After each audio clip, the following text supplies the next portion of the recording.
Assalamualaikum warahmatullahi wabarakatuh. Nahmaduhu wa nusallimu ala Rasul Karim amma ba'du.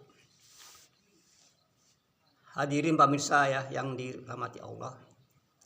Setiap perkataan, perbuatan, gerak-gerik kita ini dua saja. Apakah itu akan mendatangkan kemuliaan, keuntungan nanti di akhirat, atau sebaliknya akan mendatangkan kerugian, penyesalan di akhirat. Setiap perbuatan yang kita kerjakan, baik ucapankah, perbuatan gerak-gerik kita kah, perbuatan daripada pikiran kita kah, angan-angan kita kah, semuanya ini dua saja. Apakah akan ridho Allah atau akan menjadikan murkanya Allah? Maka hati-hati kamu dalam bertindak, hadirin.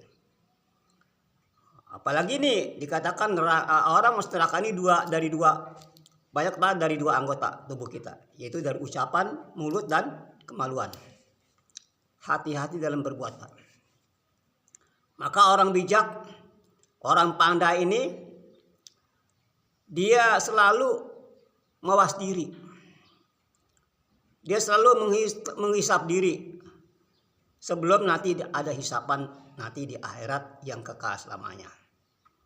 Maka orang di dunia ini sudah menyiapkan, dia sudah memperhitungkan berapa banyak ucapan yang dia gunakan perkara yang sia-sia, berapa banyak yang perkara yang manfaat dan tidak manfaat. Mereka ditulis Pak, bahkan mereka tuh dipertimbangkan, dihisap. Dan bagi orang yang di dunia ini sudah menghisap akan perbuatannya, insya Allah Pak, nanti daerah tidak akan hisap lagi. Kenapa? Di dunia sudah menghisap setiap apa-apa gerak langkahnya, perbuatannya, angan-angannya, pikirannya pun ini akan dipertanggungjawabkan oleh Allah Subhanahu wa taala. Maka hadirin yang dirahmati Allah Subhanahu wa taala, dunia ini Pak, ini Allah katakan, hati-hati loh kamu dengan dunia ini. Hati-hati loh kamu dalam dunia ini. Wa ma hayatud dunya illa mata'ul ghurur. Jadi mengatakan hati pun, yang mengatakan hati itu Allah sendiri Pak. Hati-hati tentang dunia ini kata Allah. Masya Allah. Gara-gara dunia orang lupa sama Allah. Gara-gara dunia orang nggak lagi istiqomah untuk ibadah. Semuanya faktor-faktor yang kita jawab kepada Allah karena kita menyintai dunia, mengutamakan dunia, dan menjadikan dunia tujuan. Maka hadirin, barang siapa menjadikan dunia tujuan, dunia dan maksud hidupnya, punya tujuannya, siap-siaplah kamu untuk kecewa. Siap-siap kamu untuk gagal. Di dunia gagal, di akhirat juga sama. Tapi saya menjadikan tujuannya akhirat, pikirannya akhirat, perbuatannya akhirat, insya Allah Pak, di sana kita akan sukses, bahagia, senang selamanya. Di sini senang, di mana hatiku senang. Kalau menjadikan akhirat tujuan. Ini hadirin yang dirahmati Allah Subhanahu wa taala. Karena hadirin, siapa yang sudah memahami hakikat dunia ini, siapa yang sudah bisa memahami hakikat dunia ini, maka dia tidak tergiur sedikit pun pada dunia ini. Kalau sudah memahami hakikat dunia, kita belum memahami Pak. Yang tahu dunia itu indah, enggak cemerlang, masya Allah ya. Siang malam siang, enggak sampai jadikan tulang banting tulang Pak.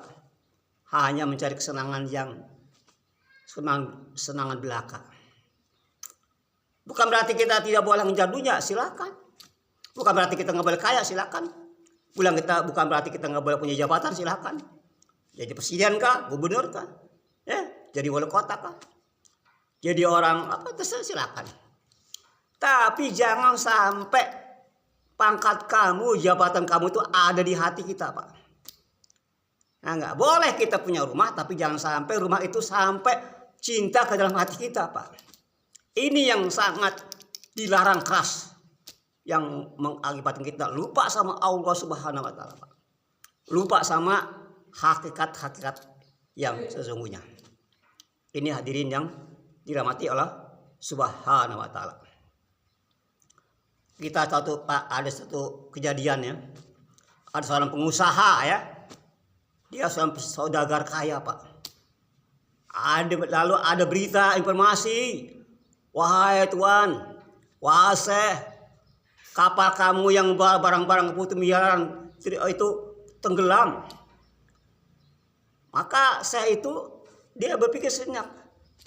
Setelah berpikir sejenak langsung mengatakan alhamdulillah. Maka orang yang mengabarkan heran, loh, kamu kok harta kamu begitu miliaran, ribu miliaran itu yang kamu punya tenggelam, kamu bilang alhamdulillah. Maka nggak nyambung Pak, nggak nyambung Pak ya. Pak di situ harta yang miliaran Pak jatuh tenggelam ke dasar laut. Lalu ada yang memberitakan, tidak Tuhan, kapal Tuhan selamat, tidak tenggelam. Alhamdulillah. Sehingga orang bingung Pak. Kapal tenggelam dibilang alhamdulillah. Kapal nggak tenggelam dibilang alhamdulillah. Ini Pak ya. Sehingga apa? Sehingga orang heran. Kenapa ya Tuhan ketika engkau mengatakan kapal Tuhan tenggelam kau alhamdulillah? Maka saya bertanya diri saya sendiri, ke hati saya, apakah saya ada rasa rugi? Apakah saya ada rasa menyesal karena harta saya habis diambil? Maka saya katakan tidak, ini yang punya Allah. Dia sama Allah, ya syukur, yang punya juga Allah. Saya hanya amanah titipan. Alhamdulillah saya nggak ada rasa kecewa ketika saya diberitakan kapal saya tenggelam. Lalu ketika ada yang mengatakan kapal tidak tenggelam juga saya alhamdulillah, ya enggak, bahwa itu cuma Allah masih memberikan saya izin untuk saya menggarapnya, untuk saya untuk menggunakannya sesuai dengan kehendak Allah Subhanahu wa taala. Ini Pak, datangnya harta tidak akan merasa dia bangga, merasa dia datangnya harta merasa dia gembira, atau tidak harta tidak ada pun dia merasa kecil hati. Inilah iman Pak. Iman itu begitu ya. Datangnya harta tidak berkesan, hilangnya harta pun tidak berkesan. Inilah perkara Pak yang paling penting Pak dalam hidup kita ini. Hadirin yang dirahmati Allah Subhanahu wa taala. Dunia ini Pak memang berubah-berubah. Hari ke hari, tahun ke tahun kan. Setiap kurun waktu berubah Pak. Dahulu Pak kita punya HP itu yang Nokia itu berapa harganya Pak? Masalah sampai puluhan juta Pak. Sekarang gimana coba? Nggak berlaku. Karena setiap saat berubah. Benda-benda itu semakin berkembang, itu Pak. Itu dunia, tapi akhirat tidak Pak. Akhirat itu tidak. Dia tetap stabil. Sholat zuhur ya sekarang baca zuhur dari zaman Nabi, sholat zuhur 4 rakaat. Puasa pun sebulan 30 hari dalam Ramadan. Ya. Jadi agama itu Pak, lihatnya ke belakang. Yang telah berhasil, yang telah mencapai kejayaan, kemuliaan dalam mengamalkan agama itu sahabat Pak. Sahabat itu sebagai bintang-bintang Pak di langit. Contoh untuk kita Pak. Kalau kau ikut sahabat kau tidak kesesat. Sebagai bapak nelayan di laut kan melihat pedoman itu kan bintang. Begitu ke sahabat seperti bintang Pak. Dia menerangi, dia mengarahkan kepada orang-orang Pak. Ini. Kedua Pak, bintang itu posisi bintang ada 3 Pak. Pertama sebagai penerang. Kedua sebagai cahaya, sebagai penunjuk. Kedua bintang-bintang sebagai petunjuk. Ketiga bintang itu hiasan, petunjuk. Yang itu sebagai apa Pak? Yang ketiga ini bintang. Yang ketiga yaitu sebagai menjadi tameng Pak. Jadi kalau pakai ini Pak, pakai ikut sahabatnya sama sahabat Pak, tameng Pak.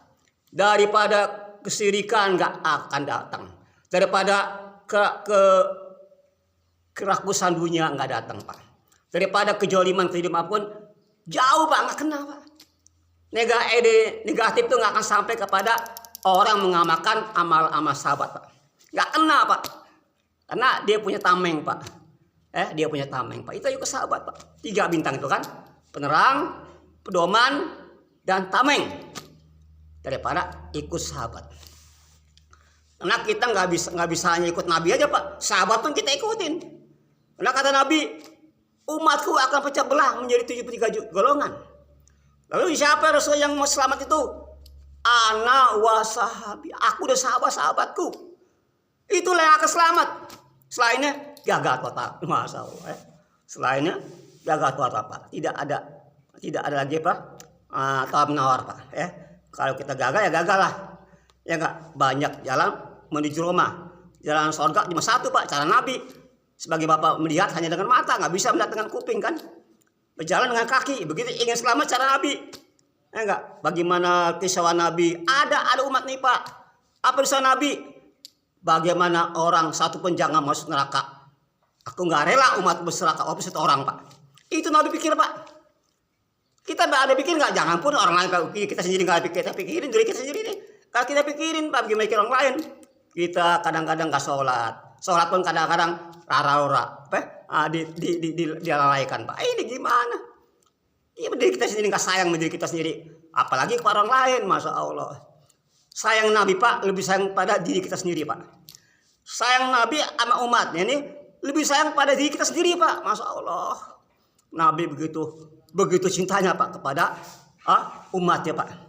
Bahkan hadirin, kesayangan umat sama Nabi ini yang hebat bukannya ini Nabi umat itu Pak.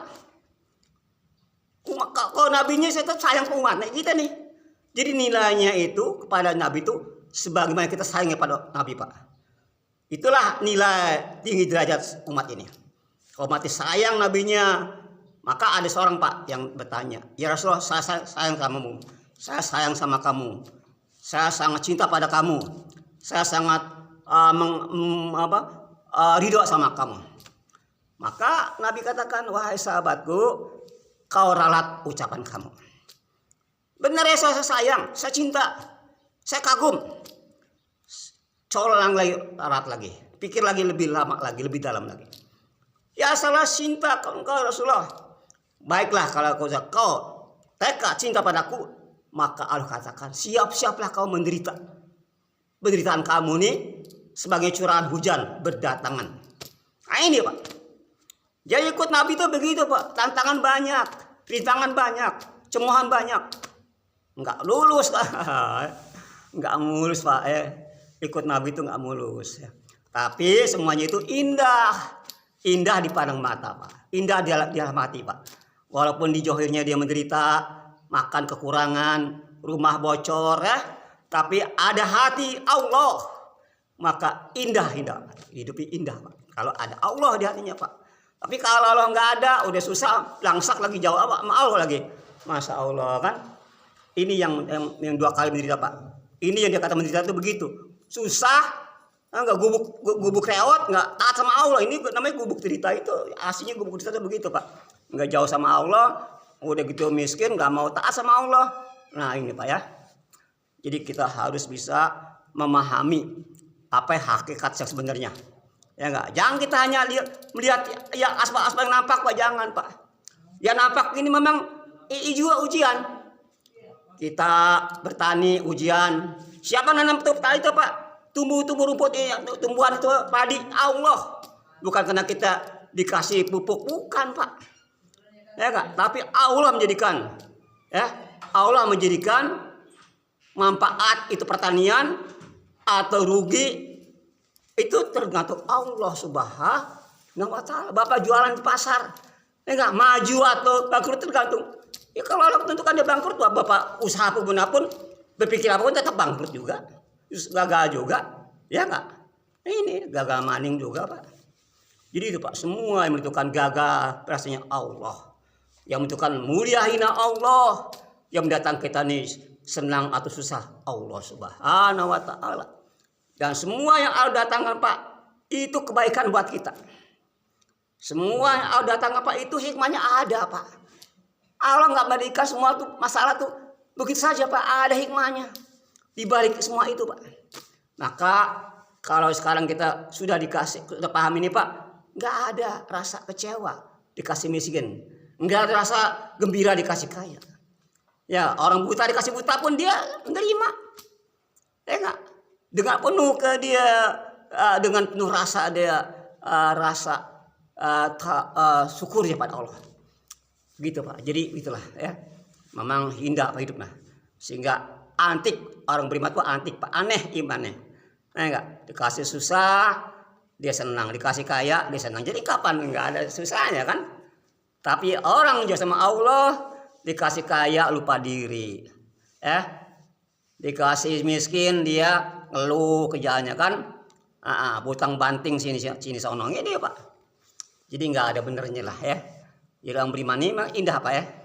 Indah. Ontak yang jinak ke Bapak naik kan enak kan? Coba ontak yang enggak jinak. Enggak gimana Bapak kendalikan. Wah, Bapak bisa bentar itu kan. Kuda yang enggak jinak itu Pak. Setelah ya, mudah-mudahan Bapak diberikan lebih lagi kepahaman. Kepahaman tuh yang datangkan Allah Pak. Wah, kita ceritakan apapun kalau nggak kasih paham nggak paham, ya nggak. Ya, kita beli penjelasan yang sesungguhnya bahwa dunia ini keperluan dan akhir tujuan. Ini Pak kita beli penjelasan. Mana lawan, mana lawan. Harus tahu Pak. Mana dunia keperluan, mana akhirat tujuan. Ini harus paham Pak. Kalau Bapak ini nggak paham Pak, bahaya Pak hidup dunia ini. Mana keperluan Bapak, keperluannya keperluan. Mana tujuan utamakan gitu Pak ya. Jadi kita harus paham mana yang harus didahulukan, mana harus di belakangin. Jadi itulah orang yang bijak begitu Pak. Jangan yang utama enggak di belakangin. Yang harusnya keperluan diutamakan. Nah ini terbulak Pak, terbalik ya. Nah ini Pak. Jadi semua harus sejalan dengan jangan jolimi lah. Jangan menjolimi diri kamu sendiri. Jolim itu apa Pak? Jolim itu Bapak pakai sepatu di kepala, itu jolim namanya. Nah, enggak sepatu ya tetap di kaki kan. Ini pakai sepatu di kepala. Nah, gimana? Itu jolim namanya. Jolim diri sendiri. Salah Pak ya? Subhanahu wa bihamdihi, subhanahu wa bihamdika, astaghfirullah anta. Assalamualaikum warahmatullahi wabarakatuh.